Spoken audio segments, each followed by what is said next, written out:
sound that saved a wretch like me. I once was lost, but now I'm found. Was blind, but now I see.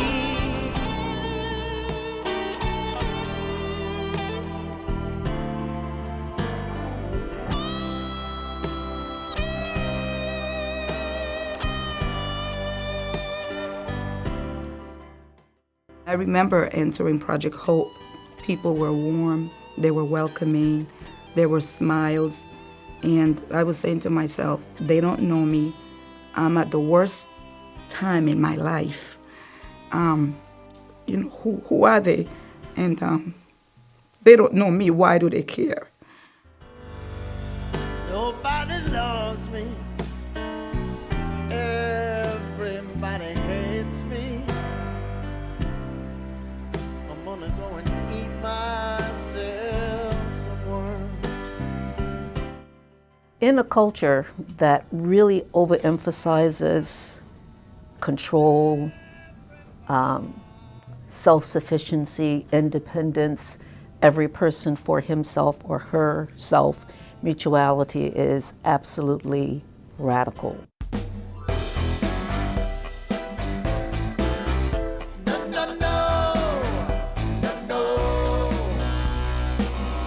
In this busy world, you got to know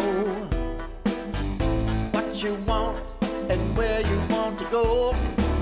That's what I heard, so I took the advice, knowing that there would be some sacrifice. We are taught from a very early age that the way to be successful in the world is to make sure that we have control over almost anything, over our bodies, over other people. When we're in organizations, many people measure their success by saying how many people report to me, and unfortunately for a lot of people that means how many people do I control. Well, I feel I don't fit here.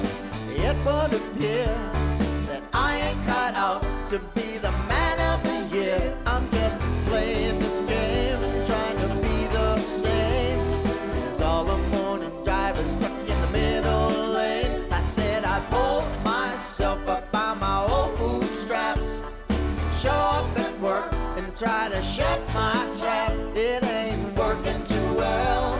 My boss can tell that I ain't supposed to be in this workman's hell. No, no, no, no. This documentary explores the values and practices of mutuality and what mutuality looks like in organizations, communities, and in the wider society. You know, at the core of mutuality is a hard word to define. It's a popular word, so you'd think, oh, I know what mutuality is. It's you give me, I'll give you. That's more reciprocity. I've got some friends with some real problems. Oh, how I wish that I could solve them. I've got some friends with some real problems, and I'll listen to them. Mutuality is totally about respect and totally about trust. It's saying, I'm going to open myself to being impacted by you, to being influenced by you, and I believe that that's going to lead to growth for both of us. Mutuality is saying, we're creating this together. We're creating this together. And mutual empathy is, you're impacting me, I'm impacting you. We don't exactly know what the outcome of that's going to be. We have to open ourselves to the trust that something good is going to happen from this collaboration and from this mutual exchange.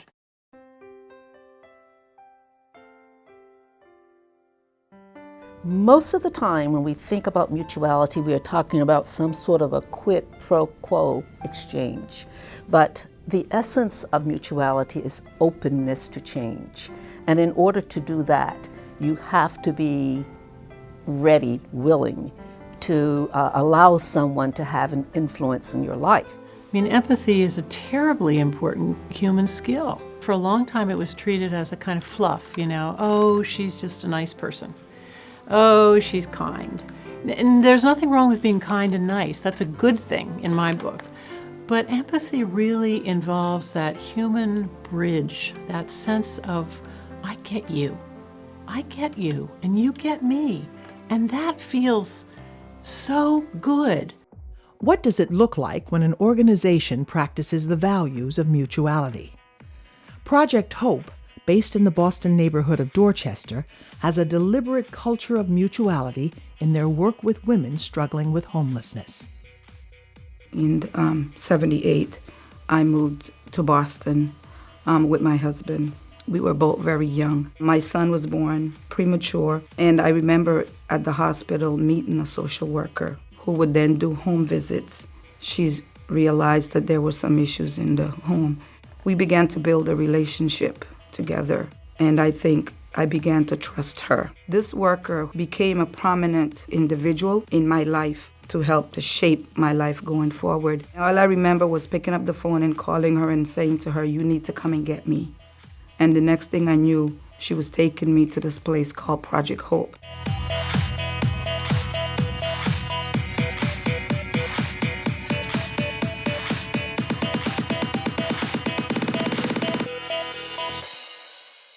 Sister Margaret Leonard is one of the founders of Project Hope. For her, mutuality is a way of life and the approach she has brought to the organizational culture of Project Hope.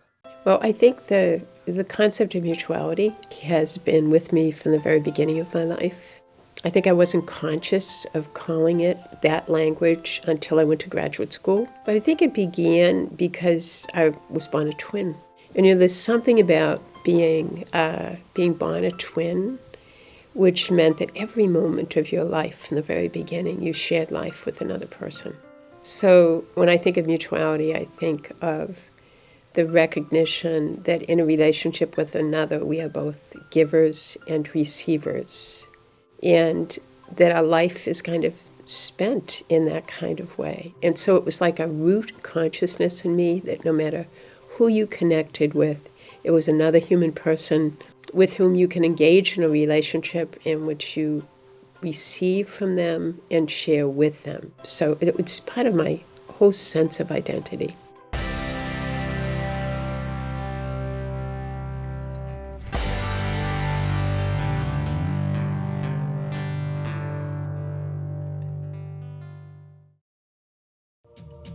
Researchers at the Jean Baker Miller Center at Wellesley College have been studying the psychology and science of mutuality for several decades. Originally based on the work of Jean Baker Miller, relational cultural practice names and celebrates the power of connection in people's lives. We grow through and toward connection throughout our lives. We are healthier, stronger, and more productive together.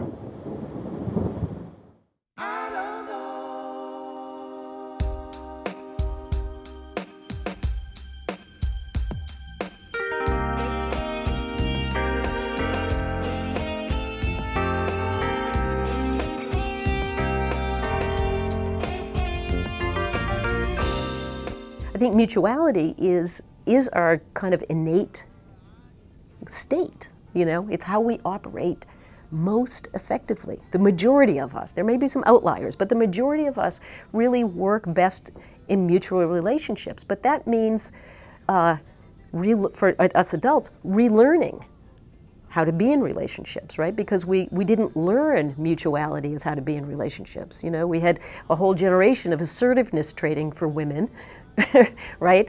A whole generation of, climbing the tower for men, and we need to get out there and learn a different way. So when we use the term hardwired, we're really talking about it's the background of how we are all operating in our lives.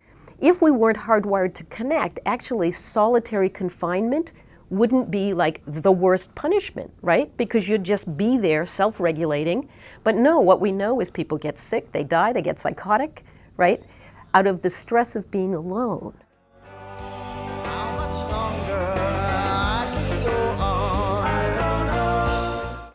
So when we're isolated, when we feel silenced, when we feel shamed, We are very open to being manipulated by other people and oppressed. And if we're constantly feeling like we can't speak our truths, we can't speak our truths to power, we can't speak our truths anywhere, we are, in fact, losing our own authenticity, losing the power of being in relationship. Now, most of the time when we think of empathy, we think about people sort of feeling good together and feeling with, and that's good. That's a part of it. But I think we rob empathy of its power if that's where we leave it. Empathy, it's really about radical respect, standing in awe of and with a curious stance towards someone who is totally different from you, and allowing that difference to emerge, allowing the difference into relationships so that the whole relational space expands and possibilities expand for everyone. Someday I just might get it together. I don't know. We move someplace. I think the irony is that's, when that's an intricate part of that mutuality and practicing it. But once we're able to do that, and I think for me, I would say I feel I'm confident enough to be vulnerable, to say I don't know how to do this, or I need some help, or how can I help you, even, I think is a way of being vulnerable, because often people have this way of, I know what you need. But I think just asking, how can I help you, is another way of being vulnerable.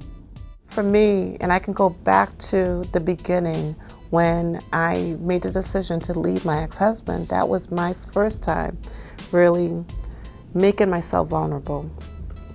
And I did that by asking for help, by reaching out, by telling the truth, by saying what really happened. And that's what we need to do. Not enough people do that. Over the past decade, we have learned from advances in brain science that we are wired for mutuality, that we thrive in relationship to one another. We are also wounded by social exclusion, prejudice, racism, and this registers the same way physical pain does in our brain.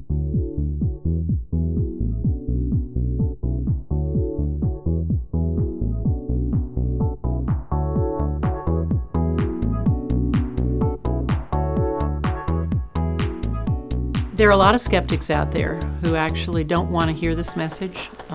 Some people are threatened by it. Some people fear that it will imbalance power arrangements that now exist, that it's just wishful thinking. We've been saying isolation hurts. Isolation creates suffering for people. The idea that social pain, the pain of exclusion, can be measured, can be tracked, can be seen in functional MRIs in the same way that physical pain is very powerful data.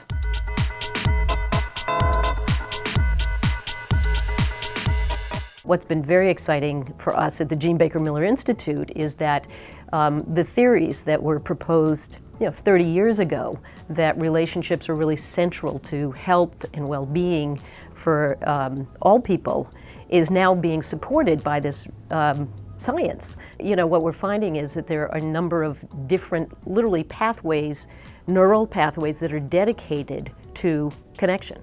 There's a whole science now called SPOT theory, social pain overlap theory, that actually tells us that the pain pathway, literally the pathway that measures the distress of physical pain, is the exact same pathway that measures the distress for social pain. And now we have sort of a common understanding of why being socially rejected or teased or bullied or any of the isms that we know, racism and all of that, actually impairs health.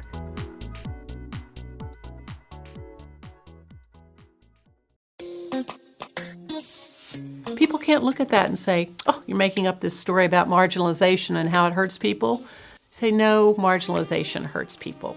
We respond empathically. We respond with other people's feelings.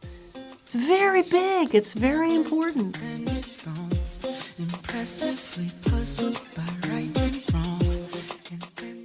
When I went to medical school 25 years ago, I was told, in my neurology class, you're born with this number of nerves, and, life is about knocking them off slowly and surely until you kind of slide into kind of dementia and old age.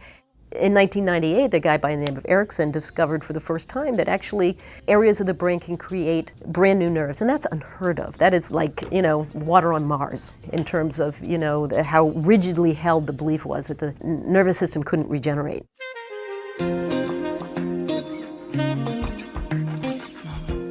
Along with this is kind of now the belief and the knowledge about how our brains change. And it's easy. Use it or lose it. Neurons that wire together fire together.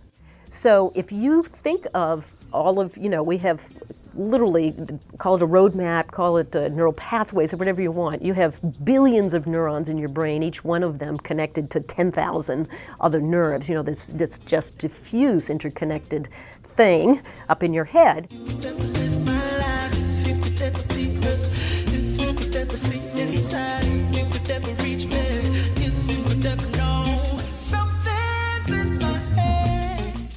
And that is changing every single second of the day. Because like today, you and I are having this conversation. My brain right now is being changed by what your face is doing, by the light coming in. You're being changed by what you hear, by smells. All of this, it's just constantly morphing. The more you stimulate a pathway, the stronger it grows. And the more you stimulate a pathway, like pathways that are stimulated with it, kind of make interconnections. Sort of like you would in relationships. Right? The people you interact with, those relationships usually get stronger. So what we know is that with the right information and the right set of, we'll call it techniques or strategies, you can actually rework these pathways. I happen to believe that we are intrinsically compassionate and caring beings. And there's data now that supports this, that we are born with the capacity for empathic responsiveness. We're hardwired. We have mirror neurons. There have been studies done of babies that show that babies cry in response to the distress cry of other babies. We are wired to resonate. We are wired to care. Mutuality is not only expressed on a one-to-one level, but also within and between groups of people. The same principles of profound connections are possible on a larger scale. We see this at the level of loving families, caring neighborhoods, or organizations such as Project Hope, which have internalized the qualities of mutuality and found ways to deepen and foster relationships based on these principles. As it becomes more rooted, the experience of mutuality becomes contagious, inspiring a desire and creativity to spread it even further. I lived at Project Hope, being homeless with my son, totally disconnected from any other family member, and I lived there for about 4 months.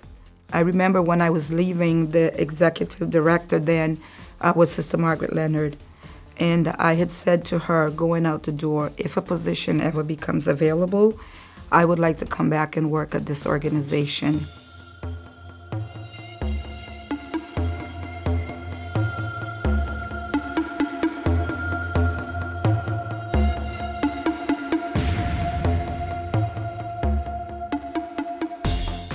I remember in East Harlem that I was in graduate school. At Fordham University, I went for my master's degree in social work.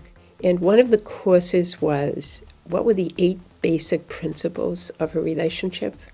And it was respect and, just a whole range of principles. But there wasn't one about mutuality. So I thought, I have to write an article about this. And the professors were really thrilled with it and invited me to get it published.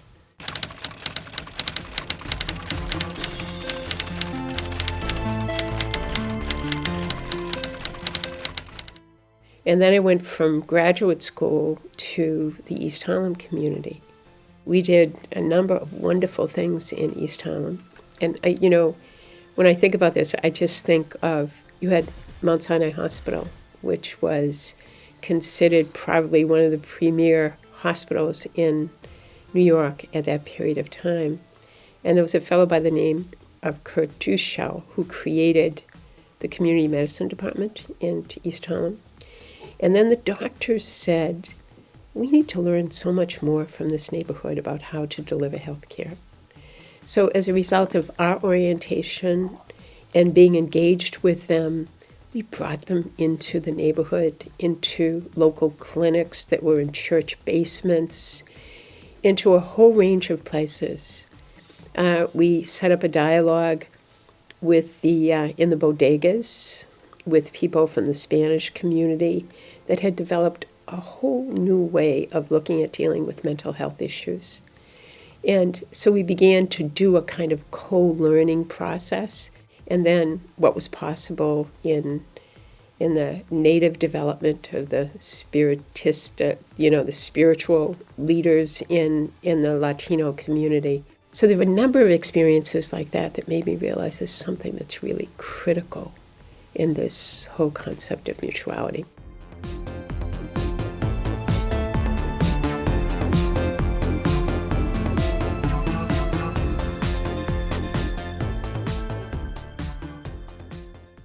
I remember my first experience as a one-family scholar, spending a weekend at a retreat with 24 women. There was 23 other women. And for that weekend, in reflection, so it was the first time in my entire life that I spent time with women of my choice, women that shared my values, which were to take care of our children, to pave a path, and do that through education. I did that and eventually was nominated and invited to join the board of directors. I grew up in a culture that children had to do what their parents told them to do, regardless. And I remember thinking as a child how wrong my parents would be for some things, but I had to do it. But I've learned to practice mutuality within my family, and I've grown. I've learned so much more about myself just from doing that. I think that my children are able to see things that I don't, and they have a really fresh perspective on things. They say women don't support women. Well, bullshit. I'm sorry. Because I have watched you all for over 15 years plus doing just that. One of the programs that I think was really kind of most significant, and it still runs today, is that you had all these young mothers that were coming from Puerto Rico. Some of them were single parents. Some of them had husbands or significant others that they were living with. They came into a neighborhood that was really very complex, and they didn't really know how to even move ahead. And in the same neighborhood was a whole group of grandmothers, abuelas as they would call them in East Harlem or in Spanish.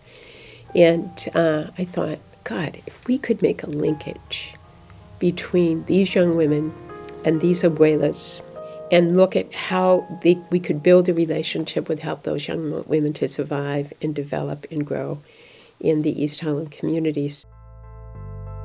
Crazy how my life changed so fast in many different ways.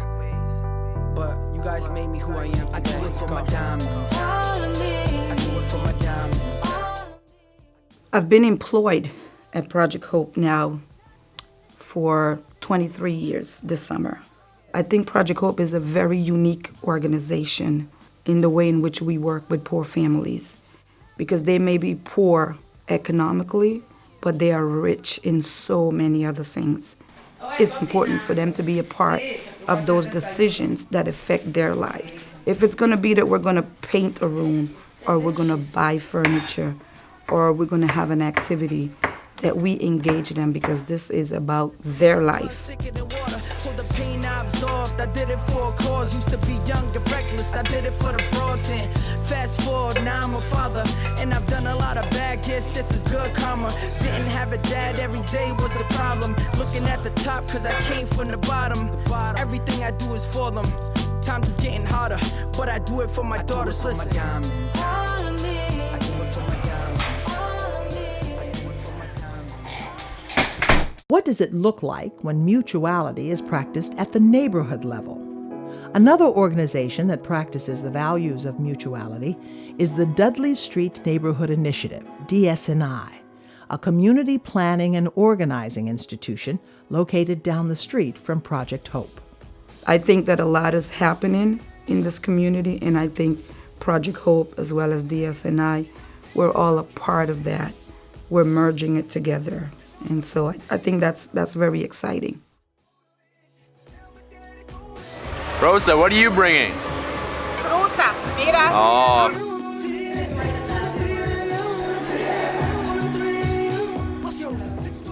I'm going to talk about the promise surrounding the ability for organizations to break down walls so our families get what they need. When we try to live out a community where people are at the table, respecting each other, and actually, in fact, I like to think about, there's an African word, Ubuntu, that means that I am because you are, that I exist because you exist. And in fact, when we try to live out the Ubuntu principle here in the neighborhood, we find ourselves helping people understand the decisions that are important in how it affects other people. And so at that core, at the collaborative level, those community stakeholders are working to make sure that decisions that are made for one part of the community is in the best interest of all members of the community. She know my pharaoh flow, hieroglyphic. Yeah, she mean he in his own element. Periodic flow, check the table. We can do the shit at the final table. DSNI, at its heart, believes that we are more together, that believes in the collective wisdom, that believes in the common good, and that we have this shared destiny. Everything that we do helps to build that sense of mutuality across a very diverse neighborhood. The Dudley Youth Council does a radio show, and they have tackled all the tough topics, right? Including race, including how we look at each other.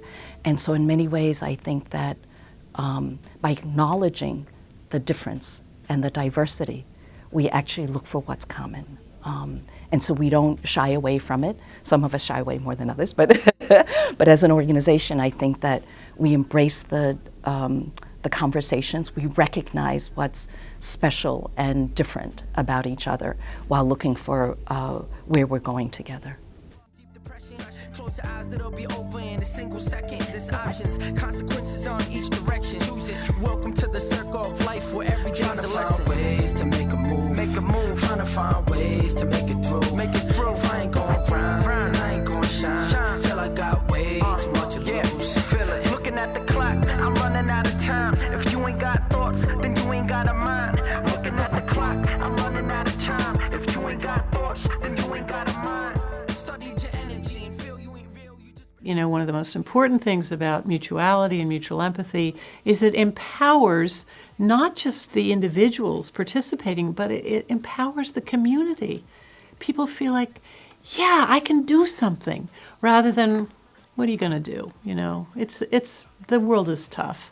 Human nature is dark. My sense is that it's got to start with these relationships spreading out, the ripple effect.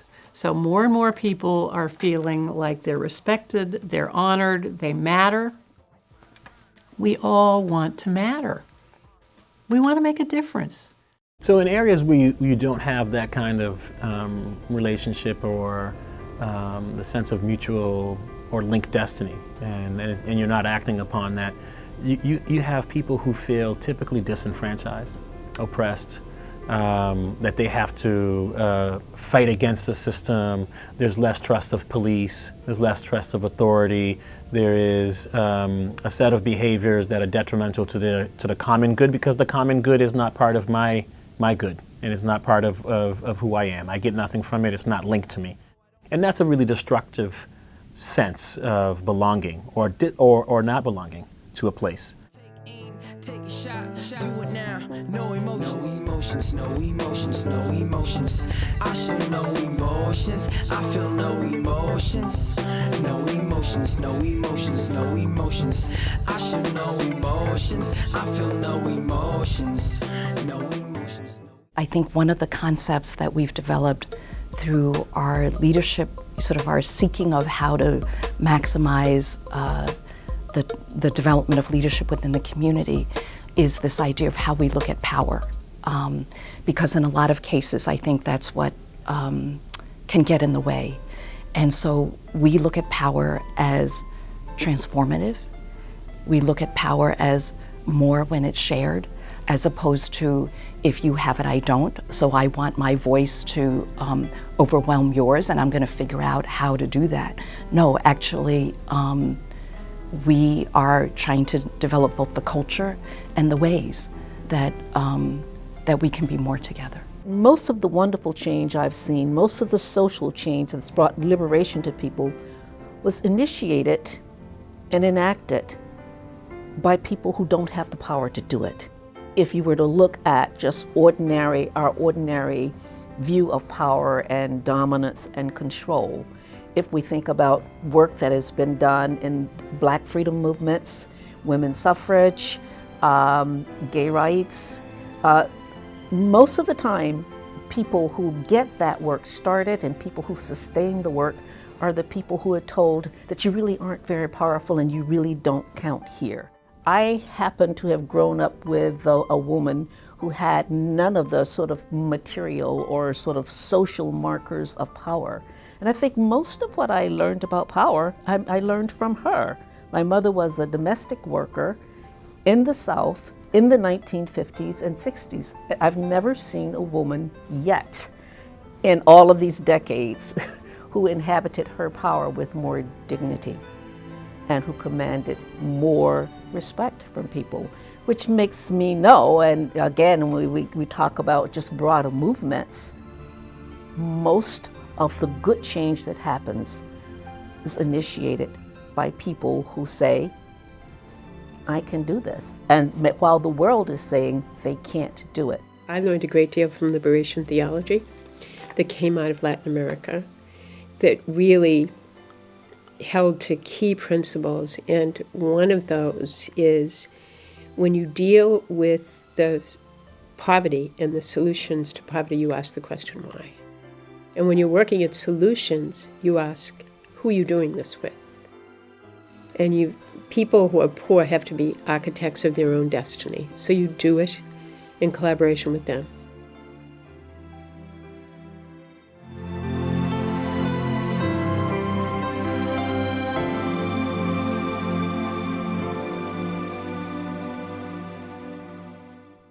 Practicing mutuality has some very real challenges in a world that is continuously confronted with war, aggression, poverty, competition, and all kinds of human suffering and inequality. These streams challenge the principles of mutuality and can predominate in our social structures. Yet, mutuality has the power to respond to even these most difficult aspects of our society. In fact, it may be the only way for us to truly address social issues that have been threatening the well-being of humanity for a long time. So when I came to Project Hope, it was one of Boston's poorest neighborhoods, and it was a garbage dump, and it was slated for gentrification, and there was all this vacant land all over the place. And then the people that we used to know had nowhere to live, so we said, come in and live with us. So that meant men, women, and children living with a bunch of nuns.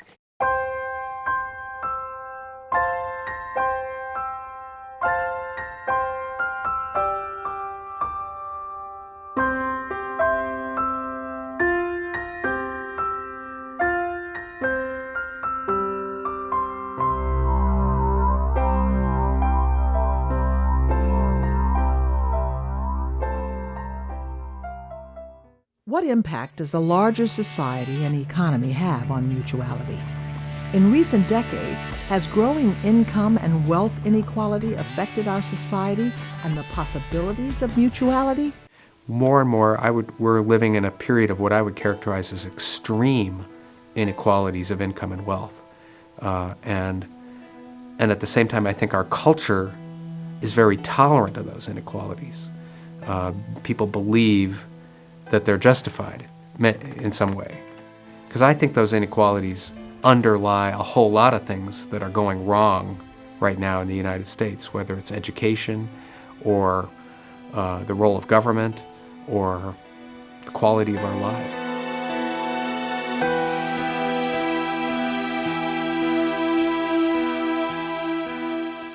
What's going on? Why is it that there's a 1%, a wealthy class that's sort of pulled apart? And I grew up in the 1%, so I happen to know there's a lot of people in the 1% who are very concerned about and devote their whole lives to creating good societies and education and opportunity for all. And there's a segment of the 1% that I think have hardened their hearts or have created or live within a mythology of individual achievement and have created an ideology or a story that means that they don't have to feel and empathize with others. And they spend a lot of their time perpetuating their wealth and power, using their wealth and power to get more wealth and power.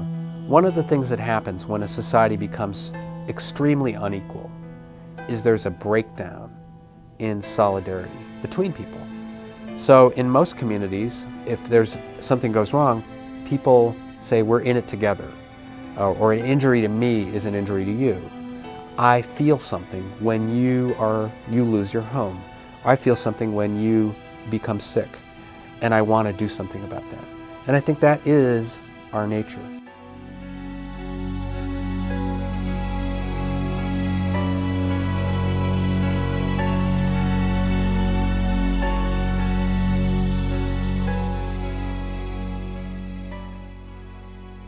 But when we become too unequal, when our society stretches out too far, there's a breakdown in that empathy and solidarity. And I think what happens with the people at the very, very wealthy pinnacle of the society is they de-link. They withdraw to a sort of privatized paradise or a fortress in a sense, and are de-linked not only from others but from the suffering of others. And then they create stories that either rationalize their privilege or distance themselves from suffering. And part of that distancing could be charity. I'm going to give money over here, but I'm not going to feel the experience of my neighbor's pain. Sister Margaret talks about this when she talks about building bridges across class and difference and race. People are isolated. 1 out of 4 people, adults in this country, have no one they can talk to about the things that are most important to them. No one they can turn to when they feel economic anxiety. And another 1 out of 4 have only one person, often a spouse, and if that person goes away, they're part of that, what Duke University calls a socially isolated group. So half the population has does not have a sense of kinship network or tribe or community to fall back on. And that means a lot of people are vulnerable.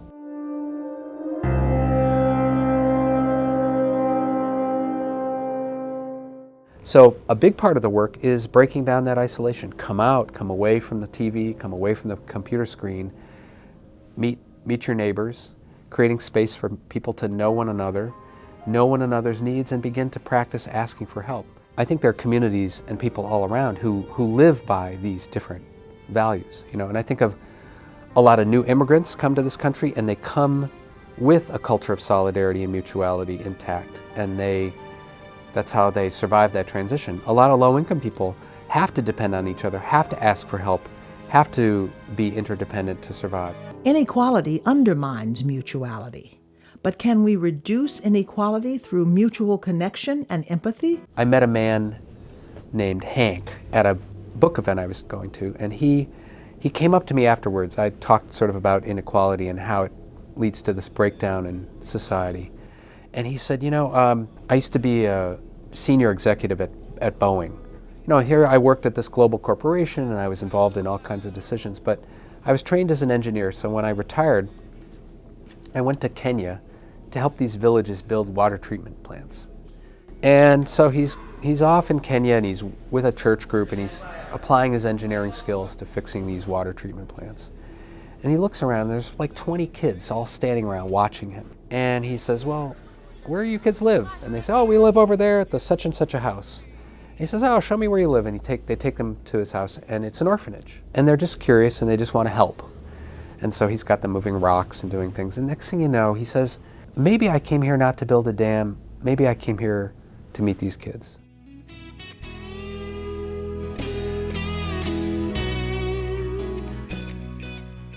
he says, in his words, his heart was completely cracked open. He came up to me, he's like 75, he's crying, he's saying, all I think about are these kids. I've organized delegations, we've built 3 orphanages. Why did I have to wait till I was 75 to have my heart cracked open in a way that made me understand my real purpose was to help these children? And why do I have to go from Los Angeles to Kenya when it's all around me?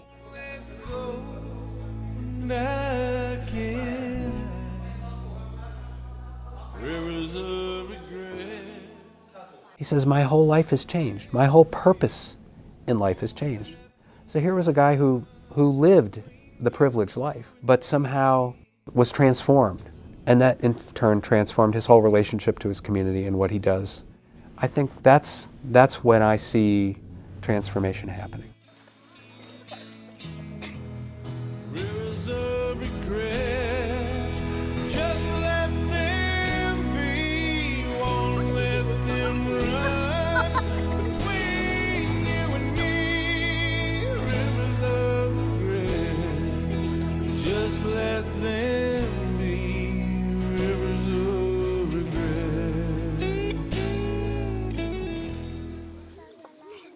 Not only are transformations happening at an individual level, but also we've seen examples of people across the earth collaborating in response to needs.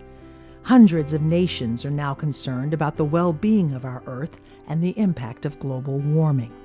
There are hundreds of other examples of ways in which we are connecting with one another based on mutuality, which are shifting values and ways of operating across systems, counties, countries, and other human boundaries. There's phenomenal potential to grow this kind of thinking all around the world. And I think it can clearly help us to change the world and to make it a place that's more just and loving and equitable for all the peoples of the earth, and particularly those at the bottom. I'd love to push the reset button, right? And go back 50,000 years and try to do it again, or even 250 years and from whenever the settlers came in and we started that mass pilgrimage across America in the whole definition of how strong and kind of wonderful we are in our independence. Short of doing that, I think this science really gives us an opportunity to educate, to really sort of show in concrete terms, in brain imaging studies, in health studies. It sort of brings a lot of things together. What if we began to teach this to our teachers? To maybe not our corporations quite yet, although they probably need it most, but to our students in kindergarten, as I like to say. What if when kids are learning, when they go to the pediatrician, if they're learning, or being asked, how are you doing, wearing your bicycle helmet, and are you wearing your seatbelt? And how are you doing with your friendships? That also keeps you healthy, right? There are ways that we could use this science to sort of do an autocorrect and get people, it's sort of clicking back into where they actually belong biologically. It takes a massive effort, obviously, and this is part of it. I mean, I think there are programs that are doing it. The Project Hope is doing it, and there are people all over the world, not just people at the Jean Baker Miller Training Institute, people really all over the world that are doing this. And I think we all need to come together and sort of name it as what we're doing. I was asked to chair an international commission of my religious congregation to really look at groups of people that are organized with the sisters in several countries of the world. And it was a commission that brought together women and men, and we met once or twice a year. And one of the things we did was to really identify all the different groups that are engaged with us. And one of the things we really found is that they believe in the same principle that reflect what we do in Worcester, what we do in New York, what we do here. There is a common identity among all of these people who are engaged in mission with us.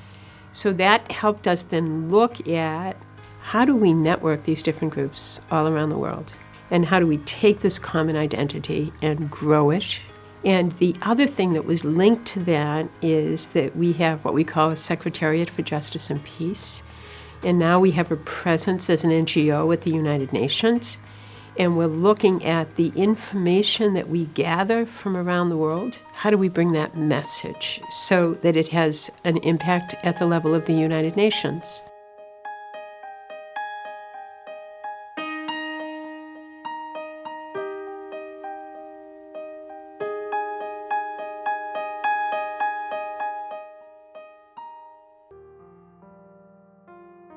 You know, something I think a number of years ago, we tried to kind of put together, I think it was back in the 60s, in the late 60s or early 70s in East Harlem, we tried to find a way of expressing what this meant. And we wrote this poem that was actually written on the side of our building, and we still have it now, and it still really makes a great deal of sense, but it's called The Power of Growth is in Relationship. The power of growth is in relationship.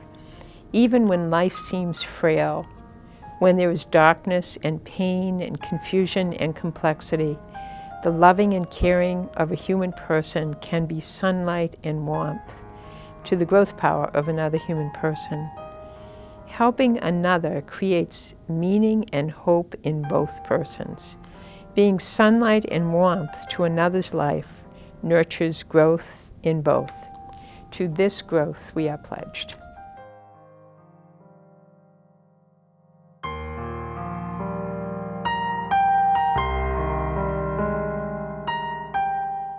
All of humanity has a divine spark within them, and I think that's inherent to what it is to be human.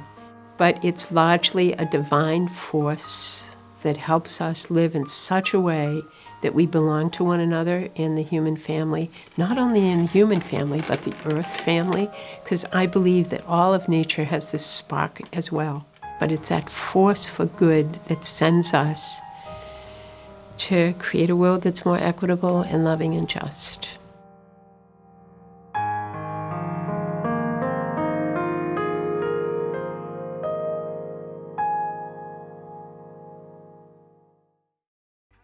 Looked outside and didn't like what you see? Or am I the only one who sees the things we could be? If we would make more of an effort, then I think you'd agree that we could make the world a better place, a place that is free. Life is really what you make of it, you gotta give and take a bit. Someone's always up, and someone's always in a pit. Someone has too much, and someone dreams of more. And someone's wondering why they didn't see this all before. And every now and then someone comes to try to take me down, but I keep moving forward, try again and rise up from the ground. And if I have to, man, I'll even go another time around until I finally overcome. No more ties that keep me bound. Now I'm walking on the sound with the music as my cover. Thought that I was out of tricks, look again, here's another. Even with 1,000 crashes, I will rise up from the ashes and do something with my time before my eyes, my life flashes. Gotta bring change from the inside out. Gotta stand up, lift my voice and shout. Gotta turn it around.